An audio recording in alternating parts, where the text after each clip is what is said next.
of trade, we have seen the fragmentation, the breaking up of production across international boundaries. Today, the engine is made in Japan, the body of a car in Thailand, the tires in Malaysia, and it's all being put together in a different part, say India.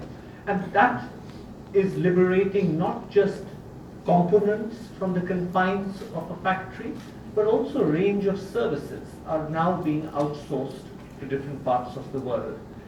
And that fragmentation is not just of goods production, but also services production. When you used to walk into a hospital, almost everything that you needed was done in that hospital.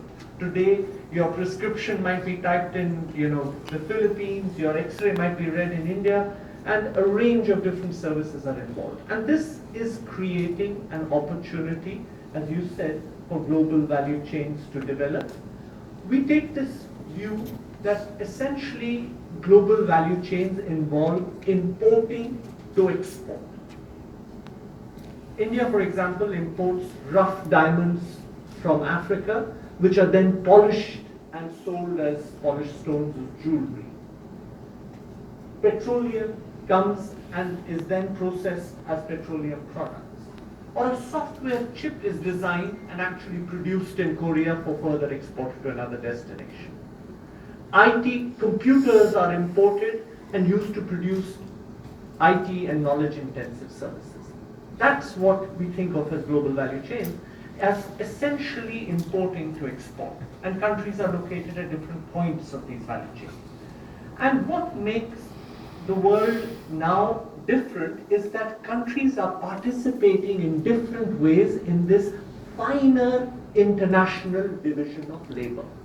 A lot of the countries in Africa and Central Asia are located at the base of these value chains.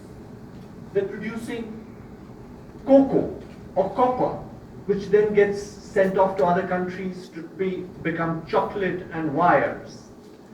There are some countries which have broken into basic manufacturing. Cambodia, Bangladesh, now Ethiopia, importing cloth and making clothes. Still other countries have broken into more advanced manufacturing and services, importing electronic components and computers to export electronic goods and sophisticated services. And relatively few countries are located at the cutting edge, producing innovative goods and services.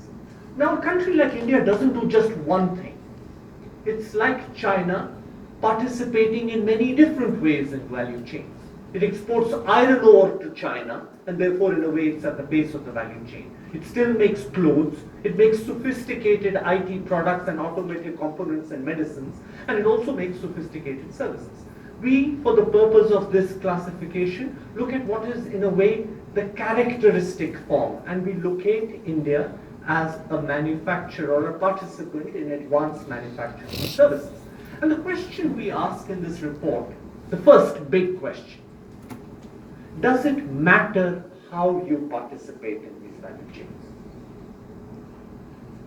And second, if it does matter, what can you do about it? Acting alone in terms of national policy and acting cooperatively with other countries.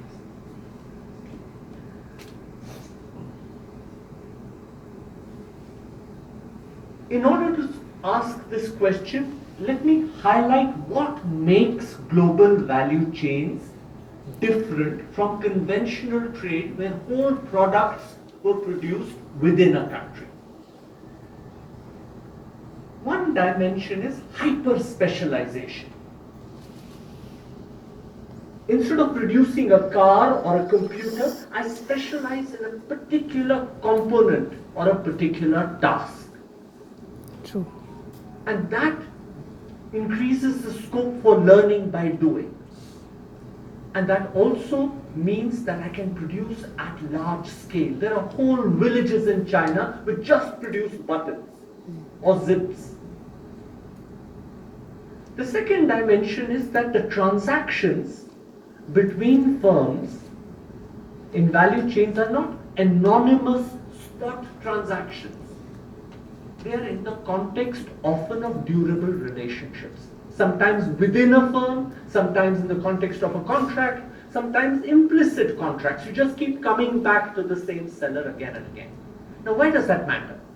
Because once you have these relationships, you have a shared interest in innovation. So you have transfers of technology, diffusion, much more than you would expect in anonymous transactions.